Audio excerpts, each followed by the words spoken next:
I've called myself an unconscious competent, so successful in spite of myself. I couldn't have told you what I did, right? But having the consultant work with us has been really good for me to be able to understand that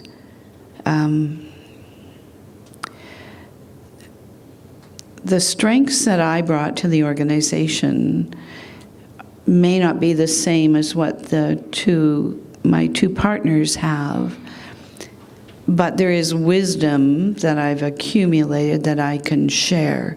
So I'm learning now how to say, love the idea that you have. Here's been my experience and part of my thought process. Let's just throw it out on the table and talk about it. And Michelle in particular is a great brainstormer. So she loves ideas and digging in. The challenge we have is our other partner is very cautious and very analytical. And so sometimes we leave her behind in our discussions. So we're still learning that part now around how do we involve everybody well, so we get the wisdom from everybody. So it's still a learning journey. Right. Yeah. Paul, how did you download everything you just know? Well, it's interesting because we have a saying, we don't know what we don't know. And I'm not aware, I've been in this business, emergency planning business, for over 30 years. And I don't even have it top of mind a lot of the things I know or a lot of the awarenesses. I'll give you an example. Our marketing fellow phoned me the other day and he said, we're putting in a proposal for this. When was the last time we did this kind of work? And it just came, like I was thinking of something else, like cleaning up after Thanksgiving. And, and I was able to pull it up.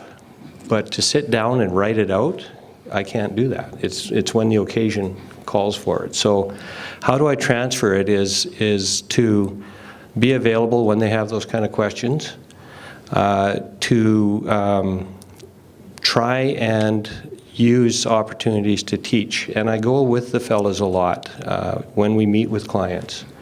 And the first time it'll be, okay, you sit and watch and I'll do it, and then the next time I'll sit and watch and you do it, and then we'll do debrief afterwards. Right.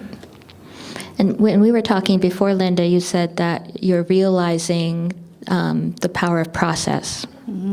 Yes. So how does that help you? Well, a process gives you consistency. And I think every organization is only successful if they have a consistent delivery process. And so when you're doing it yourself, there's an automatic routine that you have. You just do it. You've been doing it for 30 years and you just do it. It's natural. But now, as we start to capture those processes, not only do we have consistency, but the processes are getting better because there's now two other sets of eyes that are looking at it saying, wow, we missed a step here, or do we really need that step? So I think the processes are the foundation for your success. They allow everybody to be successful. Right.